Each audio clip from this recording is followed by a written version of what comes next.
Hola a todos, a todas, a todes. Estamos en esta nueva jornada de resolución de preguntas, ¿ya? En esta oportunidad vamos a ver los ejercicios que nos habían quedado pendientes, que fueron algunos que vimos de plan de redacción, ¿cierto? Que los tuvimos que ver un poco rápido. Vamos a tratar de repasarlo en esta oportunidad, a ver si es que les quedaron dudas. Y vamos a ver los ejercicios del 21 al 40 como sale acá, que son básicamente plan de redacción y comprensión de lectura, ¿ya? Vamos a comenzar. Siempre va a estar esta diapositiva, ¿cierto? Que les recuerda la cantidad de ítems por secciones que mide la PSU. Ya vimos los conectores, que eran solo 10 ejercicios. Vimos los indicadores de producción de texto de plan de redacción, ya específicamente.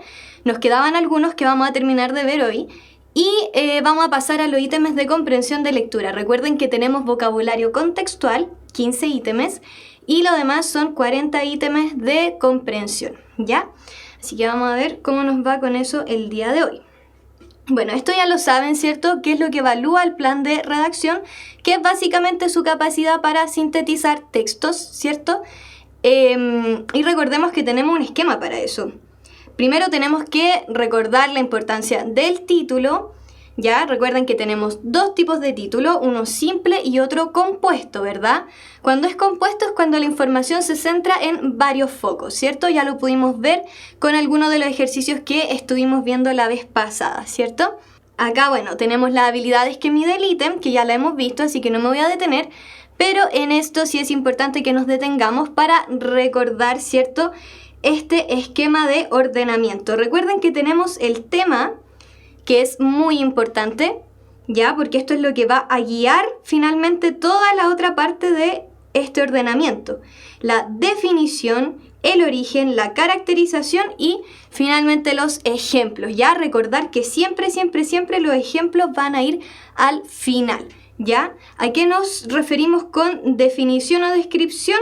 Bueno, para poder aplicar esto a todos los posibles ítems que nos pueden aparecer, recordar que siempre va a ser información más amplia, ¿ya? La información más amplia que podamos ver en el ejercicio. Recuerden que vamos desde lo general a lo particular, ¿ya? Entonces, cualquier tipo de enunciado que esté siendo mucho más amplio que el tema, ¿ya? Y que esté refiriéndose a él, va a ser finalmente nuestra definición o nuestra descripción, ¿ya? Entonces, ojo con estas cosas. El origen, generalmente se va a estar hablando de monumentos históricos, de dónde provienen, o personas, ¿ya? Para biografías. Y finalmente, todo lo que corresponde a características, cualidades, ¿cierto? Son aquellos enunciados, que están haciendo referencia, ¿cierto? No tan directa a lo que es la definición ni tampoco al origen, sino que nos está presentando ciertas características, como dice acá, o cualidades del personaje. Es una información agregada, ¿ya? Para poder entender mejor de lo que se nos está hablando. Y finalmente, lo más particular que nos vamos a encontrar son los ejemplos, ¿ya? Así que siempre los ejemplos van a ir al final, ¿ya? Vamos a pasar a la siguiente. Bueno, acá ya entramos en materia, ¿ya? Entonces uno de los últimos ejercicios que vimos fue este que dice Memoria del Fuego. Ya tenemos acá el primer enunciado que dice: cuenta la historia de América Latina desde la creación hasta nuestros días, compuesta por relatos breves ordenados cronológicamente. Recrea leyendas de tradición oral de algunos pueblos latinoamericanos. Trilogía del escritor uruguayo Eduardo Galeano, publicada entre 1982 y 1986. Incluye citas de textos académicos de historia para objetivar sus relatos, ¿ya? Entonces, hola a todos los que se están conectando ahora. Vamos a terminar de revisar algunos ejercicios que no alcanzamos a ver la vez pasada, ¿ya? Entonces, ¿cuál de estos podría ser un potencial primero? ¿Cuáles creen ustedes? Este título, Memoria de Fuego, ya nos hace hacernos muchas preguntas, ¿cierto? Primero, ¿qué es esto que se llama Memoria de Fuego, ¿cierto? Entonces, en realidad, el primer enunciado que debería ir sería el que respondiera a esta pregunta, ¿ya? Acá dicen entre la C y la E. Es decir, que la 4 sería una definición, ¿cierto? 4, muy bien, excelente. Entonces estamos entre estas dos, ¿verdad? ¿Cuál sería una de las de los enunciados que haría más sentido que estuviera al final, el 3 o el 1. Veamos el 3. Recrea leyendas de tradición oral de algunos pueblos latinoamericanos. ¿Ya? Ese correspondería al 3.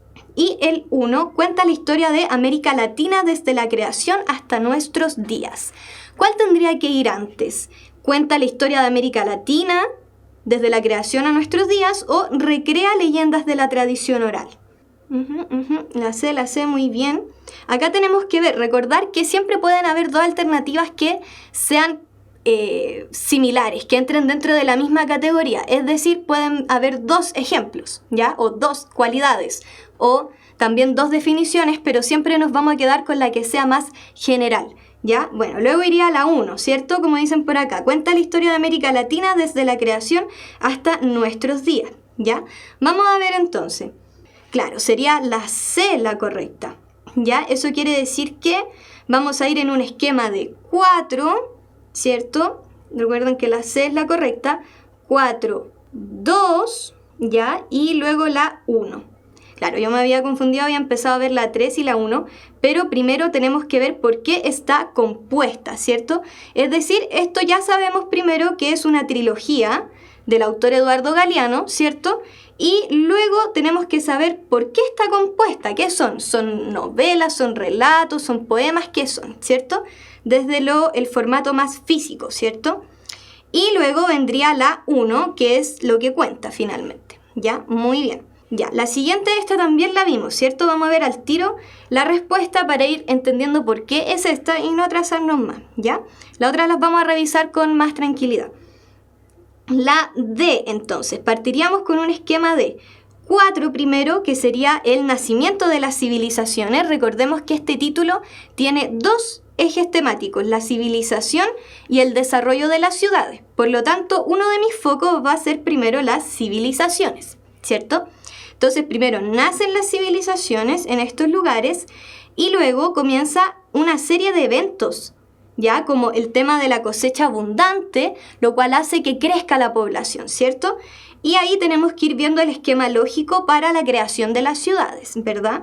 Entonces, luego iría la 2, luego tenemos la 5, que es el nacimiento de las ciudades, donde ya empezamos a cubrir este segundo foco, ¿cierto? Y luego ya sigue con el tema de las ciudades, ¿verdad? ¿Cuál es un gran tema en la conformación de las ciudades? El tema del aumento de la población, ¿cierto? Y el tema de tener que imponer un orden en estas ciudades que están tan pobladas, ¿verdad? Y finalmente ya nos llevan al presente con la evolución de las ciudades, ¿verdad? Donde empieza el tema de la agricultura, la artesanía, etcétera, etcétera. Todo lo que hoy conocemos, ¿verdad? ¿Por qué no puede ser la C? Veamos qué dice la C. La C es un esquema de 4, luego 5 inmediatamente. Ya, ¿por qué? Porque se salta inmediatamente al otro foco y afuera nos quedan los otros, las otras oraciones, ¿cierto?, que hacen referencia a este proceso. Eso es muy importante que se entienda. Van a haber algunos ítems que tienen que ver con un proceso de desarrollo. ¿Ya? Vamos a ver uno que tiene que ver con la física, en donde nos tratan de explicar un fenómeno físico y tenemos que ir viéndolos paso a paso para que esto se vaya cumpliendo, como si fuera un recetario, ¿ya? Entonces, en este caso también tiene esa lógica, porque tenemos que partir desde qué era una civilización, que es lo que se contesta en la 4, ¿cierto? Y luego tenemos que ir viendo cómo progresivamente se van conformando las ciudades. Entonces, la D me dice que luego tenemos las consecuencias de la fertilidad de las tierras. Ya hubo cosecha abundante y esto hizo que hubiera un crecimiento de la población. Después, si se dan cuenta, se queda en esto del crecimiento de la población, ¿verdad? Tenemos la 4, la 2, luego la 5, que es el nacimiento de las ciudades por la necesidad de organizar a esta creciente población. ¿Ya? ¿Se entiende? Entonces vamos quemando ciertas partes de esta historia para poder ir llegando hasta el desarrollo de nuestras ciudades actuales. ¿Ya? Esa es la explicación. Vamos a la siguiente, esta también ya la revisamos, Junta Chocolate para el Futuro. Entonces, recordemos, esta tenía una curiosidad, que me ponen este título, que es bastante noticioso, ¿cierto? ¿No les parece? Es bastante noticioso y está como invitando a una reflexión. ¿verdad? Entonces ya, uno dice, junta chocolate para el futuro. ¿Qué me querrá decir este título? Tenemos que ir a la oración, ya al enunciado, que pueda definir un poco más este título y pueda darme una explicación de qué es lo que me va a explicar. ¿Se está acabando el chocolate? ¿El chocolate va a costar más caro en el futuro? ¿Cuál es el eje? ¿Ya? ¿Cómo se desarrolla? Entonces la clave es la E, ¿cierto? Partimos con el enunciado 2, que si se dan cuenta no podríamos decir que es como una definición, ¿cierto? Sino que es más bien un enunciado como una bajada. No sé si recuerdan la estructura de la noticia, que teníamos el título y luego la bajada de título, ¿cierto? En este caso es algo similar, ¿ya? ¿Por qué? Porque te invita. ¿Te gusta el chocolate? Aprovecha de disfrutarlo, ¿ya? Y aquí empiezan a dar la explicación, porque en el futuro va a ser muy caro. Entonces luego tiene que seguir este esquema lógico, ¿verdad? El consumo aumenta, ¿cierto? Mientras que la producción disminuye, lo cual ya nos presenta el primer problema, ¿cierto? Luego el chocolate no es competitivo en comparación con el cultivo de goma o la plantación de diferentes cosas, ¿cierto? Finalmente aquí nos está explicando por qué la producción de cacao está disminuyendo. Por lo tanto, sí o sí, el 5 y el 3 están unidos, ¿ya? Luego tenemos que pasarnos al enunciado número 1, porque aquí ya nos hablan de cómo es el proceso para cultivar cacao. Entonces tenemos que hablar acerca de los agricultores. ¿Qué es lo que están haciendo estos agricultores ahora que ya no hay mucha producción de cacao? Y finalmente nos llevan al presente, ¿cierto? Que actualmente, debido a todos estos problemas que ya nos plantearon, grandes empresas de chocolate están trabajando para poder hacer que el chocolate siga vigente de alguna forma, ¿verdad? Por eso este esquema finalmente tiene más una estructura noticiosa, ya que desde la primera parte lo podemos ver porque comienza con una bajada, más que una definición, ¿ya? Eso es lo importante, que recuerden que no siempre vamos a tener una definición en este tipo de ejercicios, necesariamente. Acá está el que yo les decía, y el que vamos a comenzar a ver hoy día, ¿ya? La fisión nuclear. Fíjense en este ejercicio. Acá también tenemos una estructura del tipo recetario, que me gusta llamarla, ¿ya? Que es de proceso. Entonces aquí tenemos que ir viendo el paso a paso, ¿ya? Veamos acá. Tenemos la fisión nuclear. Nuestro primer enunciado es: los núcleos de uranio fragmentados liberan neutrones que fisionan otros núcleos de uranio. Los científicos alemanes Otto Hahn y Fritz Strassmann descubrieron que podían fisionar los núcleos de átomos de uranio 235. Energía nuclear, producto de la reacción en cadena de la colisión de núcleos de uranio con neutrones. Al fisionarse, los núcleos de átomos de uranio liberan grandes cantidades de energía y finalmente los átomos, partículas diminutas que constituyen la materia. La A. Veamos qué tenemos en la A. 5, partimos con los átomos. ¿Por qué partimos con los átomos? Porque es la categoría más pequeña, ¿cierto? En ese caso, la 5 está muy bien que sea la primera, ¿verdad? Luego me dice que tenemos la 4. Al fisionarse, los núcleos ¿de qué? De los átomos, muy bien, vamos bien encaminados, liberan grandes cantidades de energía. Luego, los núcleos de uranio fragmentado liberan neutrones. Aquí ya nos pasamos a otra categoría, ¿cierto? Luego, la 3, energía nuclear, me da una definición, que es producto de una reacción en cadena, ¿ya? Y luego, finalmente, tenemos la 2, que fueron quienes lo descubrieron. Veamos si esto es así. Algunos dicen la C, veamos cuál es la C. También partimos con la 5, muy bien. Luego partimos con los científicos, si la alternativa fuera la C, ¿verdad? Vamos a ver cuál es la más general de todas para luego irle dando bien una explicación, ¿ya? La C sería. Entonces, la parte de los científicos iría después de la de los átomos. ¿Por qué? Lógicamente porque tenemos que ver quiénes finalmente descubrieron que podían fisionar estos núcleos. Porque si se dan cuenta, cuando decíamos que era la A, nos pasábamos al tiro a lo de los núcleos de uranio, pero yo no sé quién lo descubrió, pues quién descubrió eso, ¿verdad? Si al final aprendí a usar el lápiz, lo logré. Me costó, pero lo logré, por eso ahora lo estoy ocupando. Sí, pues entonces tenemos que pasar primero por los científicos que descubrieron esto, ¿verdad? Porque si no, no estaríamos respondiendo completamente al título, ¿cierto? Que dice la fisión nuclear. Entonces, estos científicos fueron los que finalmente descubrieron cómo fisionar los núcleos, ¿verdad? Pero antes de saber que ellos fueron los que aprendieron a fisionar los núcleos, necesito entender la parte más pequeña de todo este esquema, que son los átomos, ¿verdad? Gracias a que ellos se enfocaron en los átomos, luego pudieron desarrollar todos los otros enunciados que aparecen ahí, ¿verdad? 2 y 4 están conectados, por supuesto, porque luego sigue con la explicación de la fisión, ¿verdad? Al fisionarse, ¿qué sucede? Que estos átomos liberan grandes cantidades de energía, ¿verdad? Y ahí se puede dar esta reacción en cadena que nos explican después cómo se da, ¿verdad? Liberan neutrones y luego se crea finalmente la energía nuclear, que es por una reacción en cadena, como el mismo enunciado nos dice, ¿ya? Muy bien. Continuamos. El cuento popular.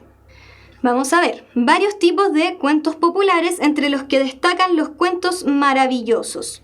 ¿Será esa una primera? Difícil, ¿cierto? Ya de partida ya nos damos cuenta que me está tratando de cubrir otras áreas y no necesariamente lo que es la definición, ¿verdad? En Chile la transmisión de la cultura oral comienza a declinar entre fines del siglo XIX y mediados del siglo XX. Me dan aquí una pista. La cultura oral al parecer es muy importante en el desarrollo del cuento. Género narrativo de tradición oral. Esta me tinca bastante como definición, ¿verdad? Tiene que empezar con la 3. Muy bien, como dice aquí Shiny. Relato de ficción que tiene por finalidad divertir y entretener. Esta también tiene pinta de definición. ¿Recuerdan lo que les dije? Que no necesariamente vamos a tener una definición, sino que tenemos que discriminar entre la que es más general, ¿ya? Siempre recordar el esquema del triángulo invertido. Entonces ahora tenemos que discriminar cuál es la más general, si la 3 o la 4, ¿ya? Y finalmente tenemos fijación de los cuentos orales en textos escritos para defender del olvido el patrimonio contenido en ellos, ¿ya? Entonces veamos, ¿cuál será más general? El 3 es más general, dicen por acá. Género narrativo, sí, porque género, ¿cierto?, cubre mucho más, ¿verdad? En cambio acá, cuando ya hablamos de relato, también estamos hablando ya de algo mucho más específico. Vamos a ver si es que es así o no es así. La E, muy bien. Entonces el punto de partida sería el número 3, ¿verdad? Género narrativo de tradición oral. Y luego, muy bien, como dice acá la compañera Javiera, vendría la 4. Tienen que estar emparejadas, sí o sí, porque son 2 definiciones, ¿verdad? Luego vendría la 1, que nos dicen que hay varios tipos de cuentos populares, entre los que destacan los cuentos maravillosos, ya que fue un género muy cultivado acá en Latinoamérica. Recordemos Macondo, por ejemplo, ¿cierto?, de 100 años de soledad. Luego tenemos el número 2, que se enfocan en Chile, que nos dicen finalmente el panorama que se dio entre los siglos XIX y XX, para al final decirnos que en la actualidad los cuentos orales realmente se fijan en cuentos escritos para defender el patrimonio que hay en ellos, ¿ya? ¿Por qué es la E y no la C? Veamos.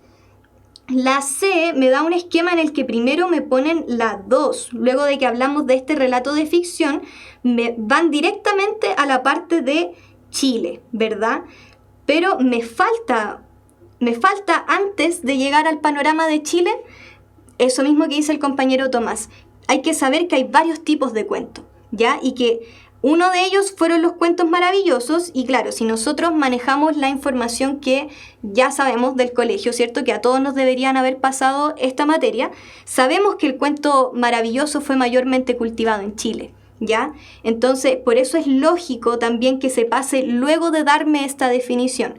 Ahora, no es necesario saber esta información que les acabo de dar de que el cuento maravilloso fue más cultivado en Chile. No es necesario que lo sepan, debido a que lógicamente se entiende que tenemos primero que definir que hay varios tipos para luego hablar de algo mucho más específico como la tradición de un país, ¿ya? Que eso quede claro para que no entren en pánico. Vamos a la siguiente.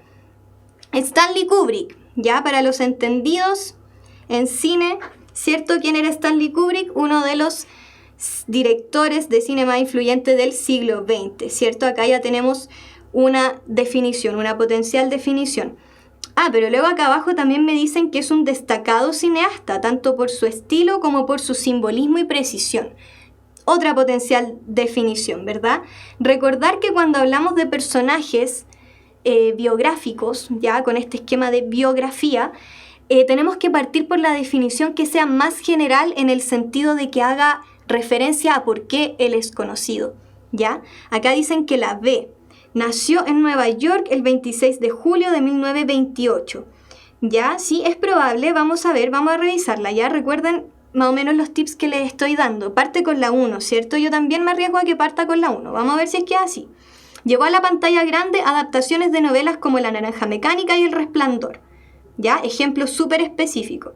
Recibió numerosos premios y nominaciones a nivel mundial en Espartaco, 2001, Odisea del Espacio y Nacido para Matar. ¿Ya? Entonces, aquí también tenemos que ir definiendo cuáles son las que van más al final, ya que estas dos son potenciales ejemplos, ¿verdad? Pueden ser ejemplos y pueden ir al final, pero ¿cuál de las dos va al final, verdad? Acá las alternativas ya nos adelantan eso, que casi siempre me las ponen al final y también me adelanta cuáles son las posibles primeras, ¿cierto? Acá dicen la A, vamos a ver, claro, muy bien. Entonces veamos, la A, si se dan cuenta, cubre el hecho de que es un destacado cineasta tanto por su estilo como por su simbolismo y precisión. Recuerden lo que les dije, si hablamos de un personaje que es completamente conocido, ¿verdad? Por su historia, por ejemplo Pablo Neruda, ¿cierto? Deberíamos irnos a la definición que fuera más general. Entonces acá me dicen primero que es un destacado cineasta. Antes de yo saber que es un director, yo que soy muy entendida de cine, pongámosle, por ejemplo, porque no lo soy, pero por ejemplo, imaginemos que lo soy, yo ya sabría que es un director, ¿verdad? Porque ya lo conozco y sé muy bien su carrera y sé que primero partió como director, luego como productor, qué sé yo, ¿ya? Ahora, esa no es la opinión general del público. El público, si uno dice Stanley Kubrick, ¿qué va a pensar? Ah, el gallo que hace películas, ¿cierto? El cineasta. No va a saber que específicamente es un director o es un productor, ¿cierto? Difícilmente, ¿ya? Entonces, tenemos que partir por la definición siempre que sea más popular, ¿ya? De conocimiento más popular y mucho más general. Recordemos, general a lo particular, ¿ya? Ahora, recordar que estos ciertos son ensayos y es para que ustedes vayan entrenando esta capacidad lógica, ¿cierto? No les van a poner algo así hiper ultra enredado, sino que van a ir a personajes que sean mucho más reconocibles, ¿ya? Entonces, destacado cineasta iría primero, luego iría esta definición de que uno de los directores de cine más influyentes, ¿cierto? Del siglo XX, y al final, dentro de las características de las definiciones, van a ir luego todos estos datos que son datos duros biográficos, ¿cierto? ¿Dónde nació? ¿Cuándo nació? ¿Ya? No se inclinen por a la primera, ¿ya? Siempre inclínense al conocimiento más popular, ¿ya? Cuando se habla de personajes que son públicos. Esa es la explicación de por qué estas tres tienen un orden lógico que es distinto, ¿cierto? Y que no podemos simplemente porque ya es definición ponerla a la primera. No, hay que ver cuál de las definiciones es más general. Ya, recordar siempre eso. Y finalmente nos ponen los ejemplos, ¿cierto? Que llevó a la pantalla grande adaptaciones de novelas y que además ya esto yo creo que también es mucho más contemporáneo. Hace mucho menos tiempo él recibió estos numerosos premios y nominaciones, ¿cierto? Vamos a la siguiente. Castor y Pollux, denominados los Dioscuros, la leyenda relata que ambos nacieron de dos huevos puestos por Leda. Su popularidad trascendió a Esparta llegando al oráculo de Delfos y Roma, donde se les edificaron templos y se les rindió culto. Gemelos de la misma madre, Leda, y distintos padres, Tindario, rey de Esparta, y Zeus, dios supremo. Hazaña de Castor y Pollux, rescate de Helena, capturada por Teseo antes de que fuera raptada por Paris. En la cosmología griega representados en la constelación de Gémini. Ya, entonces, este tema yo creo que pocos lo manejamos, ¿cierto? Tiene mucho que ver con la cultura griega. Entonces acá sí podemos empezar a aplicar todas las herramientas, todos los tips que hemos aprendido en plan de redacción. ¿Ya? Porque estos son justamente los tipos de ejemplos que la PSU nos va a poner. Por acá dicen la D, es decir, partir con la definición de gemelos de la misma madre, ¿cierto? Porque responde a la pregunta ¿quiénes son Castor y Pollux? Y dicen que se termina en la 5. Ya, sí, muy bien, ¿cierto? En la cosmología griega representado por la constelación de Géminis. Es una característica, ¿cierto? Un ejemplo casi, es mucho más específico, ¿verdad? Claro, comienza con la 3, muy bien, vamos a ver. Muy bien, excelente. Entonces, era la D, efectivamente. Partimos con gemelos de la misma madre, porque es la definición, ¿cierto? Que hace referencia al título, efectivamente, es la definición más general. Luego vamos a la 1. ¿Cómo han sido denominados estos seres dependiendo de esta leyenda, ¿cierto? Y aquí ya nos especifican mucho más de quién son hijos, ¿cierto? Etcétera. Luego vamos a la 4, a entender por qué fueron reconocidos Castor y Pollux, ¿cierto? Porque, como les decía, estos personajes que son reconocibles en una cultura, nosotros claramente no los reconocemos, pero la cultura griega debe ser un tema súper popular y súper conocido. Me tienen que explicar por qué son conocidos. Lo mismo que con Kubrick, ¿cierto? ¿Por qué es conocido? Por ser un cineasta, ¿verdad? Ahora, ¿por qué son conocidos Castor y Pollux? Por esta hazaña que tuvieron de rescatar a Helena, ¿cierto? En todo lo que es la Ilíada, ¿verdad? Entonces, primero nosotros, que no conocíamos a estos personajes, teníamos que sí o sí saber qué era Castor y Pollux, porque yo no sé si es un cuento, si es una película, si son personas, no tengo idea. Por lo mismo, partimos con la 3, porque tenemos que primero aclarar eso, nosotros no conocemos a estos personajes. Luego saber, claro, finalmente más de su origen, de dónde vienen, ¿cierto? Y por qué son reconocidos. Ahí ya completamos todo el esquema definitorio inicial, ¿verdad? Luego empezamos ya con las características más específicas. Y como decía aquí uno de los compañeros o compañeras, tiene que terminar con la 5. Sofi la decía, muy bien. Tiene que terminar con la 5 porque es un dato mucho más particular, ¿verdad? Mucho más específico. Y la 2, bueno, también nos habla acerca de la popularidad, ¿ya? Haciendo un poco referencia también a lo que se dice en la 4, porque son reconocidos para esa cultura. Bien, vamos a continuar. La epopeya de Gilgamesh, otro personaje también que yo creo que no conocemos mucho, ¿verdad? Entonces vamos a ver, este título tendrá ¿cuántos focos? Ya hay que empezar a ver esas cosas. Tenemos la epopeya primero y luego a este personaje. Por lo tanto, tenemos que ir cubriendo esas dos áreas de este texto virtual, ¿verdad? El primer enunciado nos dice: Gilgamesh fue el rey mesopotámico de la ciudad de Uruk hace más de 5.000 años y según se cuenta medía 5,6 metros.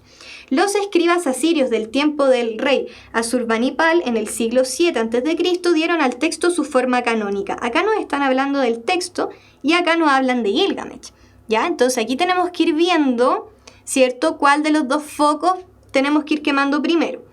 Epopeya, relato heroico escrito en verso cuyo contexto histórico refleja la existencia de un personaje importante de una cultura determinada.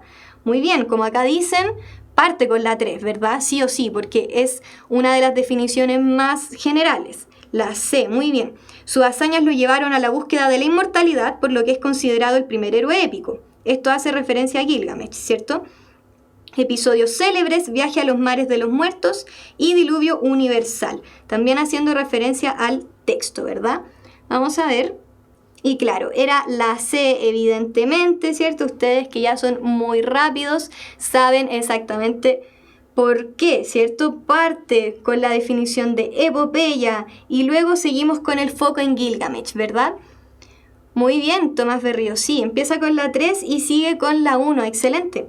Entonces, epopeya, Gilgamesh, ya tenemos los dos primeros focos listos. Todo lo demás que venga tenemos que ir viendo ya en términos más particulares, ¿verdad? La 4 vendría después, que hace referencia nuevamente a las hazañas de Gilgamesh, a por qué es importante, y otro que hace referencia a la epopeya, ¿verdad? Terminando con este dato, que es un dato mucho más rosa, digamos, dentro de todo lo que es esta historia, que es que los escribas asirios, ¿cierto?, le dieron su forma al texto, que es la forma que conocemos hoy, además. Así que también sigue el esquema lógico de cronología. Muy bien, ya. Acá empezamos con los textos de comprensión lectora, así que me voy a desaparecer. Ya, entonces, Juan Rulfo, Pedro Páramo. Vine a Comala porque me dijeron que acá vivía mi padre, un tal Pedro Páramo. Mi madre me lo dijo y yo le prometí que vendría a verlo en cuanto ella muriera. Le apreté sus manos en señal de que lo haría, pues ella estaba por morirse y yo en un plan de prometerlo todo. Ya, entonces acá nos hablan primero de una escena donde está este personaje que es Juan Rulfo, ya donde está con su madre, ¿cierto? Y le promete que va a ir a ver a su padre cuando ella muera. ¿Ya? No dejes de ir a visitarlo, le dice ella, se llama de este modo y de este otro, estoy segura que le dará gusto conocerte.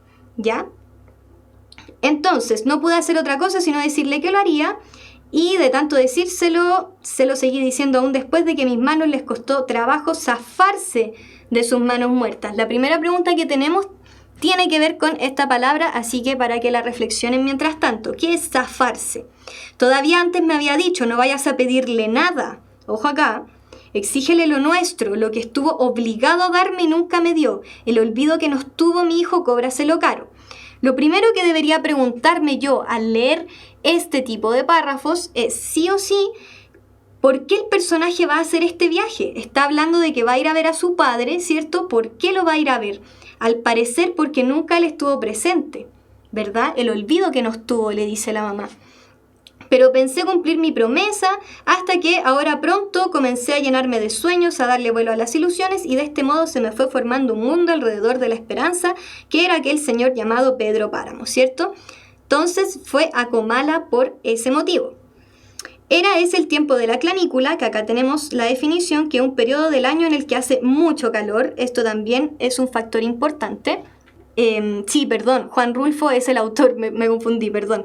No, el chico que va a ver a su padre, que es Pedro Páramo, no me acuerdo cómo se llama en este momento, pero de él es el que estamos hablando. Ya me corrijo porque no es así, ¿cierto? Juan Rulfo es el autor, como dicen los compañeros. Entonces, clanícula es un periodo de mucho calor. Ya, esto, ojo acá, porque después nos hacen una pregunta con respecto a eso. Cuando el aire de agosto sopla caliente envenenado por el olor podrido de las saponarias, ya, que es una planta, ¿cierto?, específica, ¿ya? El camino subía y bajaba, sube o baja, según se va o se viene. Para el que va sube, para el que viene baja. Como dice usted que se llama el pueblo que se ve allá abajo, Comala, señor. Acá ya está llegando, ¿verdad? ¿Está seguro de que ya es Comala? Seguro. ¿Y por qué se ve tan triste? Son los tiempos, señor. Yo imaginaba ver aquello a través de los recuerdos de mi madre. Ojo acá lo que dice el personaje. ¿Ya? Yo imaginaba, ¿cierto?, ver aquel paisaje con los recuerdos de mi madre, con su nostalgia entre retazos y suspiros. Siempre vivió ella suspirando por Comala, por el retorno, pero jamás volvió. Ahora yo vengo en su lugar, traigo los ojos con que ella miró estas cosas, ¿cierto?, porque ella le dijo, hay allí pasando una vista muy hermosa, una llanura verde, ¿cierto?, maíz maduro, o sea, la mamá tenía una visión súper abundante de esta tierra, ¿ya? Juan Preciado es el hijo. Muy bien, muchas gracias, Sofi, porque tenía esa duda, me acordaba que se llamaba Juan, pero claro, Juan Rulfo, nada que ver, me confundí leyendo el título, perdón. Pero sí, el personaje es Juan, muy bien. ¿Y a qué va usted a Comala?, le preguntan otra persona, voy a ver a mi padre, ¿cierto? Y volvieron al silencio cuando habló de esto, ¿ya? Ojo acá también, este personaje se sintió perturbado por el tema del padre. ¿Ya? Caminábamos cuesta abajo, yendo el trote rebotado de los burros, los ojos reventados por el sopor del sueño y la clanícula de agosto. Dense cuenta, ¿es como el paisaje que le mostraba a su mamá? Al parecer no, ¿cierto? Hay acá una cosa contradictoria. ¿Ya? Bonita fiesta le va a armar, volví a oír la voz del que iba allí a mi lado, se pondrá contento de ver a alguien después de tantos años que nadie viene por aquí. Luego añadió, sea usted quien sea, se alegrará de verlo. En la reverberación del sol, la llanura parecía una laguna transparente, deshecha en vapores por donde se traslucía un horizonte gris, y más allá una línea de montañas, y todavía más allá la más remota lejanía.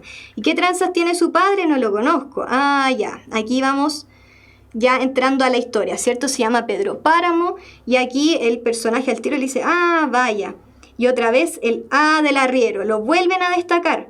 Ya, esto es un consejo general, chicos, chicas, chiques, cuando les pongan este tipo de marcas recurrentes, a eso me refiero, no específicamente con los A, pero cuando hay mucha recurrencia en un símbolo, significa que es importante, ya, que tenemos que prestarle atención porque está diciendo mucho más de lo que nos dice, ¿Ya? Entonces, ¿vieron? Este A del arriero demuestra que al parecer Pedro Páramo no es muy buena persona. Recordemos que el personaje no lo conoce, así que se entera de él por lo que dicen los otros. Me había topado con él en los encuentros donde se cruzaban varios caminos. Me estuve ahí esperando hasta que al fin apareció este hombre. ¿A dónde va usted? Voy para abajo, conoce un lugar llamado Comala, para allá mismo voy. Se hace de un amigo, ¿verdad? Yo lo seguí, fui tras él tratando de emparejarme a su paso hasta que pareció darse cuenta de que lo seguía y disminuyó deprisa su carrera. Después los dos íbamos tan pegados que casi nos tocábamos los hombros. Yo también soy hijo de Pedro Páramo. Ah, chuta, y aquí empezamos a cachar que Pedro Páramo tenía toda una historia, ¿verdad? Una bandada de cuervos pasó cruzando el cielo vacío. Después de tras tumbar los cerros bajamos cada vez más. Habíamos dejado el aire caliente allá arriba y nos íbamos hundiendo de puro calor sin aire. Nuevamente, recordemos lo que decía la madre, al parecer no son las mismas visiones. Hace calor aquí, nuevamente. Sí, esto no es nada, más encima. Cálmese, ya lo sentirá más fuerte cuando lleguemos a Comala. Aquello está sobre las brasas, ya no está sobre la llanura verde, ¿verdad? La mera boca del infierno, con decirle que muchos de los que allí se mueren al llegar al infierno regresan por su cobija. Ya, entonces aquí sigue preguntando por Pedro Páramo, ¿verdad? Sigue narrando la historia. Y vamos a pasar inmediatamente a la pregunta para no seguir retrasándonos. ¿Ya? Entonces, zafarse. Acá tenemos el fragmento donde dice la palabra zafarse, que es cuando se zafa de las manos de su madre, ¿verdad? Entonces, ¿qué significado podrá adquirir? Alejarse, retirarse, desenredarse, soltarse o distanciarse. ¿Cuál será más propicio para reemplazar en este párrafo? Recuerden que tiene que hacer sentido con el texto. La D de dedo, soltarse, muy bien, ¿cierto? Porque en realidad eso está haciendo, está soltándose de las manos de su madre. Vamos a ver. Muy bien, entonces la clave era la D efectivamente y acá está la explicación. Ya en el diccionario de la lengua española, ¿cierto? La palabra zafarse tiene que ver con desembarazarse, libertar o quitar los estorbos de algo, ¿ya? Y para la palabra soltarse también puede ser desasirse de lo que ya estaba sujeto, ¿ya? Así que queda más que claro, con conocer la palabra teníamos esta pregunta bastante adelantada. A partir de lo leído se infiere que Comala, inferir, recordemos cuál era la habilidad de inferir. Tenemos que tomar algo textual, pero sacar una información que no está explícita en el texto, sino que yo tengo que sacarla por conclusión dependiendo de lo que me están diciendo, ¿verdad? Entonces, era diferente a la imagen transmitida por la madre del narrador durante su vida. Es el lugar ideal donde superar los temores y desgracias, representa la resistencia del narrador a enfrentarse con su destino, ha sido descuidado y abandonado por sus habitantes, ha sido devastado por la crisis económica y social.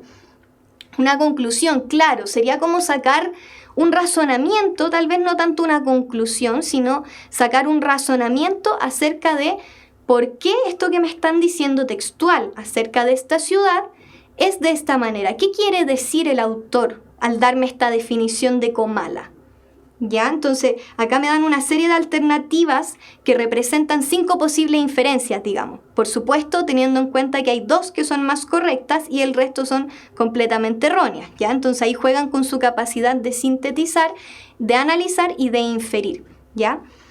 La A, dicen por acá, era diferente a la imagen transmitida por la madre. Por supuesto, ¿cierto? La madre tenía un montón de recuerdos de Comala que eran súper lindos, pues era un lugar súper verde, ¿cierto? Súper hermoso. En cambio, este personaje, Juan, ¿cierto? Cuando llega, en realidad se da cuenta que no era así. Claro, tenía una imagen idealizada probablemente, o puede ser que con los años este lugar haya cambiado, ¿cierto? Entonces también era posible que uno hubiera pensado, es que en realidad ha sido descuidado y abandonado por sus habitantes.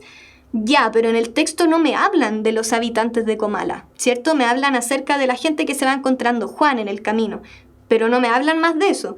Pero sí me hablan mucho acerca de la imagen de la madre, ¿ya? Recurrentemente el personaje dice, chuta, mi mamá me había dicho que esto era distinto. Entonces está como impresionado por eso y por eso se repite tanto el tema del calor, ¿cierto? El sopor, porque su madre mostraba este lugar como un paraíso prácticamente, ¿verdad?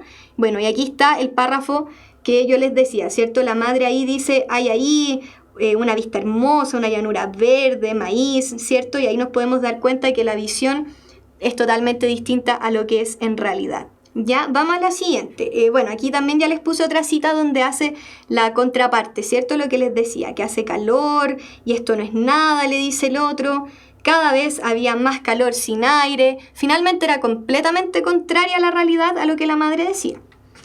Ya, la actitud de la madre del narrador frente a Pedro Páramo es de...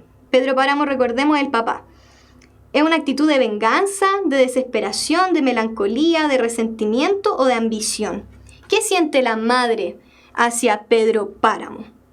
¿Ya? Venganza, desesperación, melancolía, resentimiento. Recordemos más o menos el párrafo. ¿Ya? ¿Qué sentimiento les produjo a ustedes? De resentimiento. Ya, sí, totalmente, ¿cierto? Si me abandonan con un hijo, por supuesto que sí. Melancolía también es posible, ¿verdad? Vamos a ver. La de resentimiento, ¿verdad? Claramente porque se dice que él abandonó, ¿cierto?, a ella y a su hijo. Acá tenemos la cita. Todavía antes me había dicho, no vayas a pedirle nada, exígele lo nuestro. ¿Cierto? Lo que estuvo obligado a darme y nunca me dio. El olvido que nos tuvo, cóbraselo caro, por supuesto que es de resentimiento, ¿verdad? Se podría haber tomado como venganza, pero finalmente no le está pidiendo que se vengue de él, ¿cierto? Sino que le dice que exígele lo nuestro. Ella no está cegada por la venganza, está reclamando lo que a ella le corresponde, ¿cierto? Por lo tanto, es un sentimiento de resentimiento, ya que ella no puede tampoco hacer nada porque se va a morir. Ya, acá tenemos entonces inferencia, pero no global del texto, sino que en un fragmento de este. Específicamente en esta parte. ¿Conoce usted a Pedro Páramo?, le pregunté. Me atreví a hacerlo porque vi en sus ojos una gota de confianza. ¿Quién es?, volví a preguntar. Un rencor vivo, me contestó él, uno de los arrieros con los que se encontró, ¿cierto? Y dio un pajuelazo contra los burros sin necesidad, ya que los burros iban mucho más adelante de nosotros, encarrerados por la bajada, ¿cierto? Entonces, este pajuelazo, este golpe que dio contra los burros era realmente algo que no era necesario, que demostraba su rencor, ¿cierto? Ya, entonces acá ¿cuál será? Según lo planteado en el segmento anterior, sería correcto inferir solo de este segmento, recordar, enfocar. ¿El arriero no conocía realmente a Pedro Páramo? Narrador desprecia rotundamente a Pedro Páramo. Arriero trataba de manera cruel a sus animales. Narrador desconfía de lo que se ha oído sobre Pedro Páramo. Propio arriero sentía rencor hacia Pedro Páramo. ¿Ya? ¿Cuál será una inferencia correcta? La E, propio arriero sentía rencor hacia Pedro Páramo, ¿cierto? Muy bien, vamos a ver. Recuerden que estamos infiriendo, ¿ya? Ojo con eso. Vamos a ver si es que es la E. Muy bien. Entonces, por supuesto que con el gesto, ¿cierto? Y con lo que él dice, podemos inferir que el propio arriero tenía una historia con Pedro Páramo y que al parecer lo trataba bastante mal, ¿cierto? Ya, acá tenemos otro texto. Su Majestad el Diario. Entonces, cada día de la semana llegan a los kioscos de la ciudad de Buenos Aires 16 diarios matutinos. Algunos venden cientos de miles de ejemplares, otros tan pocos que más vale ni mentar el tema. No está mal para un formato el periódico diario al que le pronosticaron 1000 veces su inminente defunción.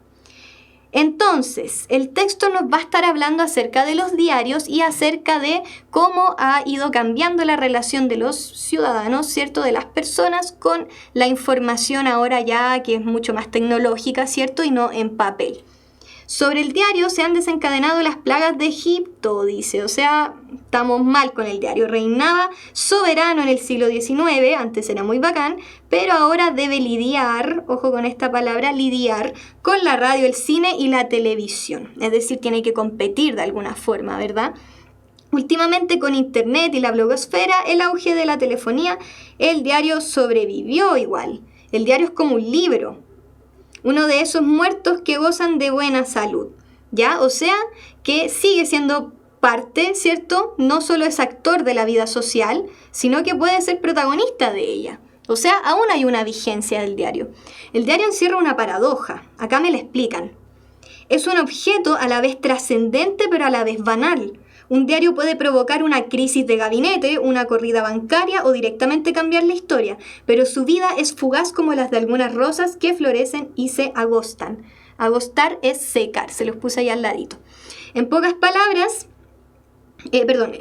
horas. El jueves 13 de enero de 1989, el diario La Aurora de París publicó el artículo Yo acuso de Émile Zola, que desencadenó el affaire Dreyfus y marcó un hito en la historia de Francia. Entonces acá nos están dando un ejemplo de lo que nos estaban explicando más arriba, que puede ser un objeto trascendente, porque ocurren cosas como estas, ¿cierto?, que causan hitos de la historia, o puede ser banal, como lo que nos dicen acá, que al día siguiente las verduleras del mercado envolvían la lechuga con esta página gloriosa.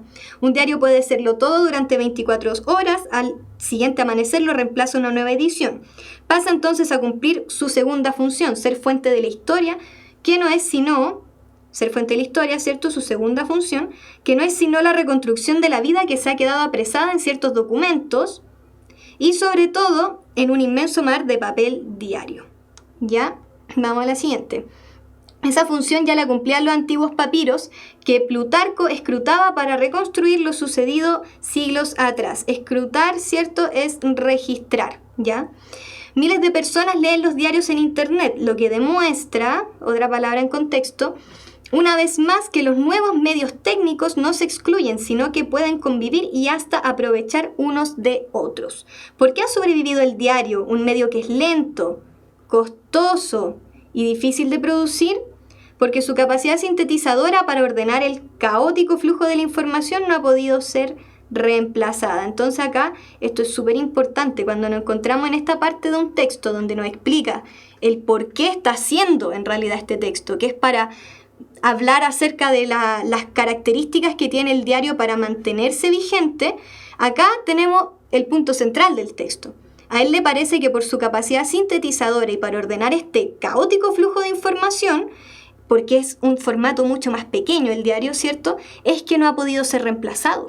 En cierto sentido, los defectos del diario son sus virtudes. Un diario no es sino una cabeza o varias cabezas que se han apartado, por lo menos durante unas horas, para pensar la realidad. Y esa pausa es invalorable. Qué bonito eso, porque es verdad. Nos cuesta mucho tener una pausa para leer cualquier cosa. Imagínense ahora con todo lo que esto significa con la información, con las noticias, sobre todo sabiendo que está tan maquineado también. ¿Puede un diario ser independiente del poder económico y del poder político? Miren, justo lo que les estaba comentando. Me refiero a tener vida propia, no a vegetar. ¿Debe un diario limitarse a informar o debe opinar, involucrarse y criticar? No pretendo dar respuesta a estas cuestiones, no es el centro del texto, ¿verdad? Y no está diciendo, sin embargo, puedo dar mi opinión. La centralidad de un diario como actor social será proporcional a la atención crítica que se instale en su relación con el poder. ¿Ya? Entonces, ¿por qué un diario como The Clinic, por ejemplo, es tan importante y sigue circulando? Porque causa una atención crítica, ¿cierto? Instala nuevos discursos en relación con el poder oficial. Qué importante lo que él dice, con la libertad de prensa, ¿cierto? No por un determinismo ideológico, ¿vieron? No porque tengan que hablar acerca de una ideología, sino porque esa atención está en la naturaleza misma de un diario. El poder humano es falible, falla, y es lo que hace un diario, es iluminar con un foco de atención el entramado cotidiano del poder. Qué bonito, es súper lindo lo que él dice. Un diario, si es bueno, si está bien escrito, si informa con rigor, si investiga, si opina con coraje, si recoge los debates de su tiempo y escucha lo que dice la calle, y también lo que la calle no dice porque circula por debajo de ella, será un diario crítico, incluso más allá de la ideología que tengan sus editores o sus redactores. ¿Cierto? La idea es que el diario pueda finalmente tener una postura crítica con respecto a la información que circula.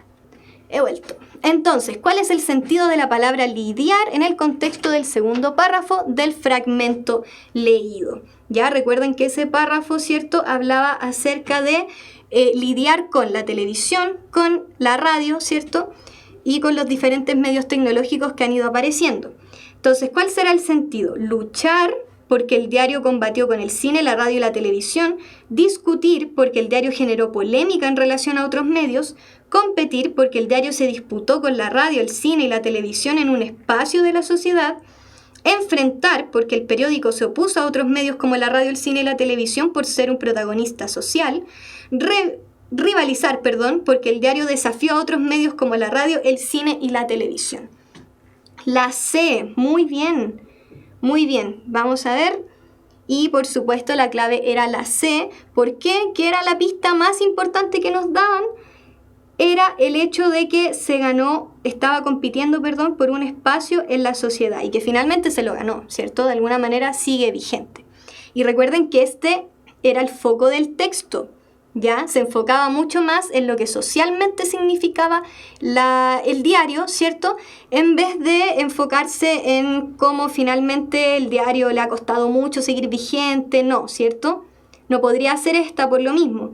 Tampoco se generó una polémica en relación con los otros medios, ¿no? El diario ha pasado desapercibido, ¿cierto? Entonces, finalmente, esta era la correcta porque se enfocaba también en el contexto, ¿verdad? ¿Cuál es el sentido de la palabra demuestra en el contexto del cuarto párrafo del fragmento leído? Entonces, vamos a ir al cuarto párrafo. Acá, ¿verdad? Demuestra. Miles de personas que leen los diarios en internet, lo que demuestra que no se excluyen, ¿cierto? De los nuevos medios.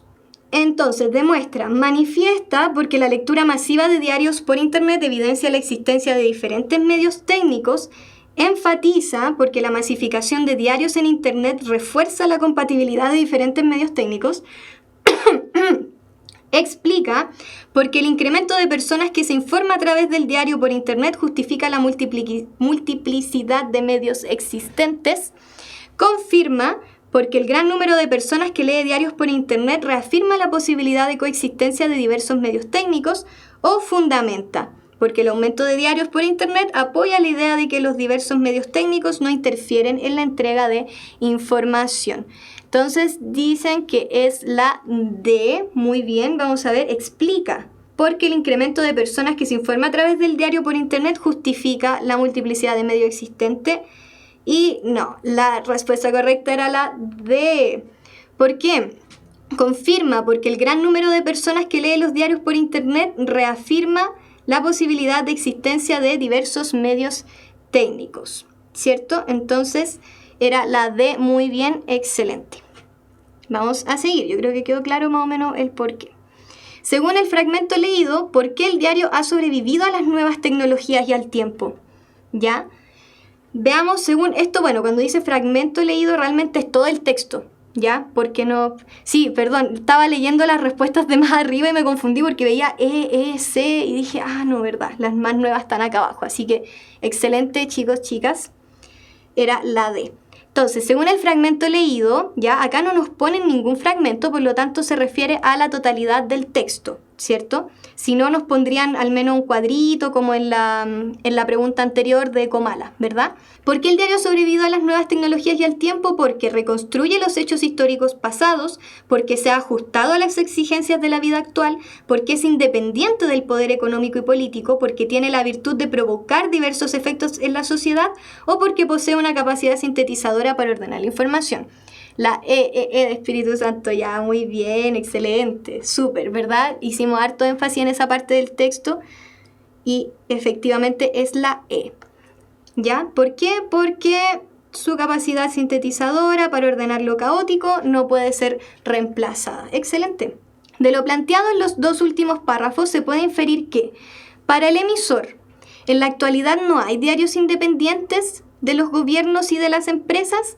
En la actualidad todo diario debe funcionar como portavoz activo de los grupos sociales que representa.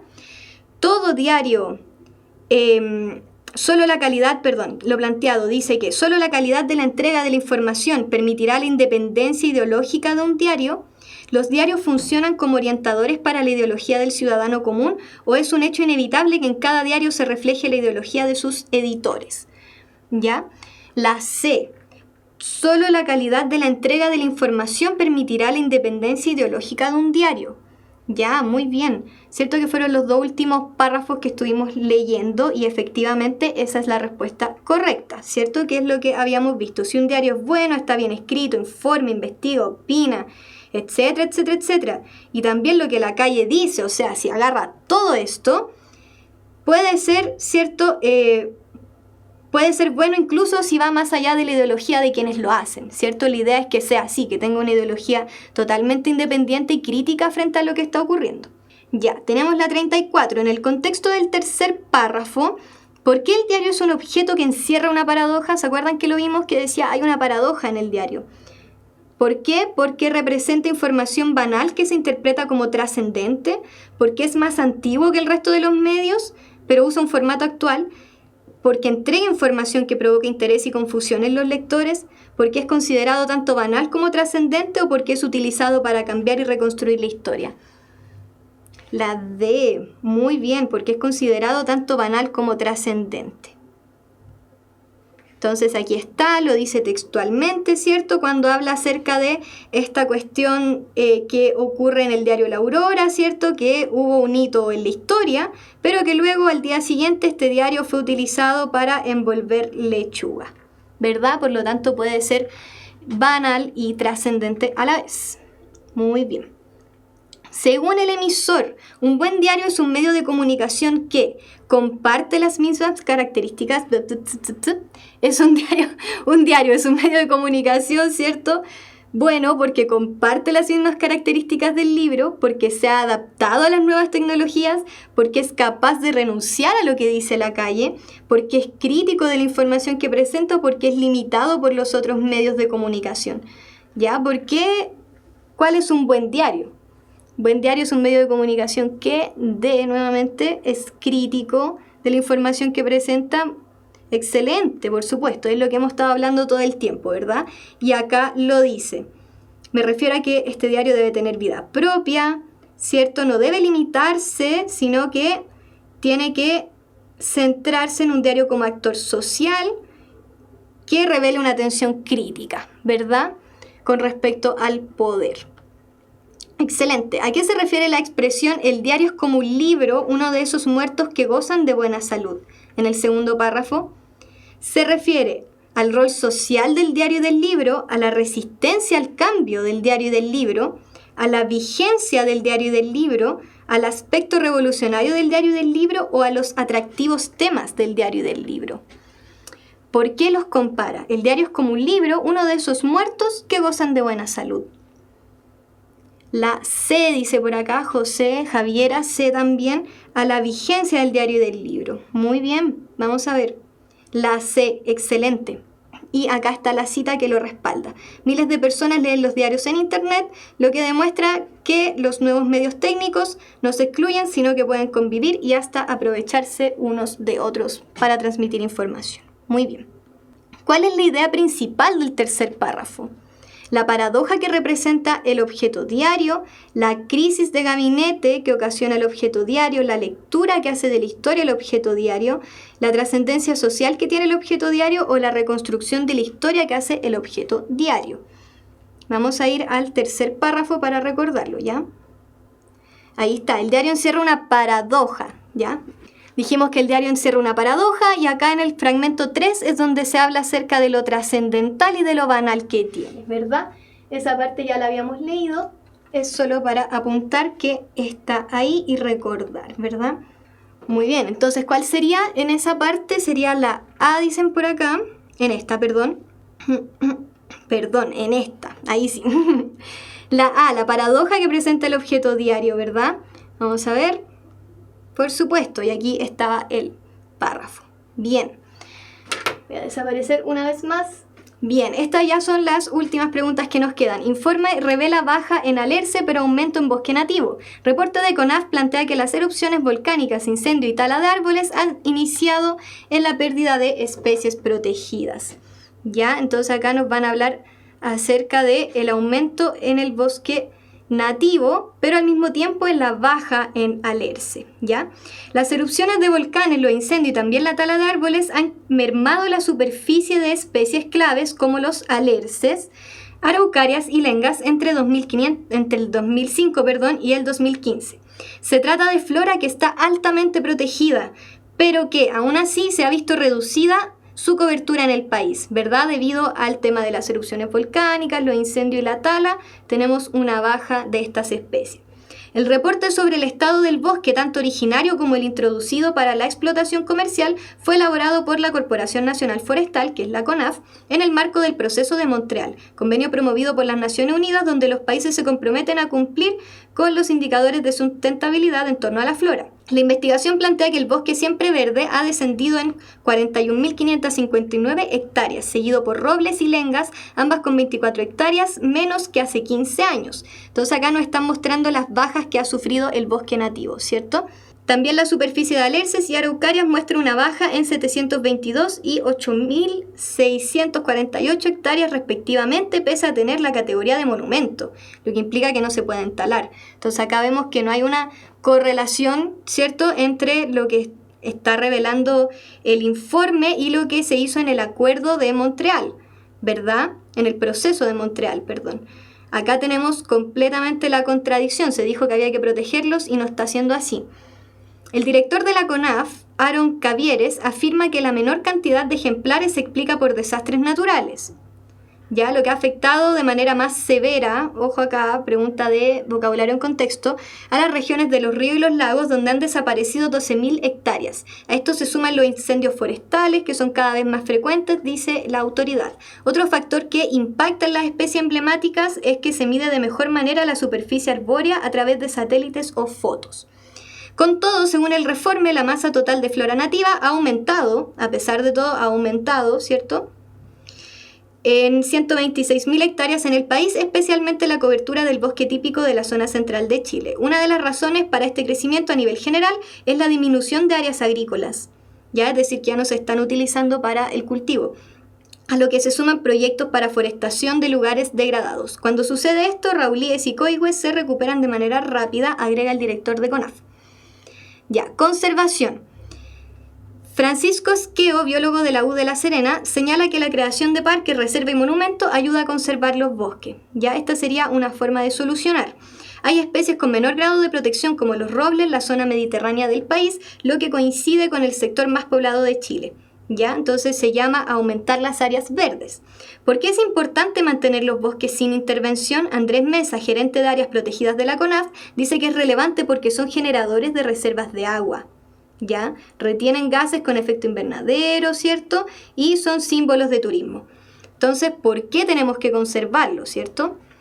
Los dueños, ¿qué dicen los dueños? Los dueños de los predios con este tipo de vegetación, de acuerdo al informe oficial, son el Estado, ya con 7,5 millones de hectáreas, mientras que la masa forestal llega a 6 millones en terrenos privados, imagínense eso. Tenemos un problema aquí con el Estado y con los privados que hay que solucionar.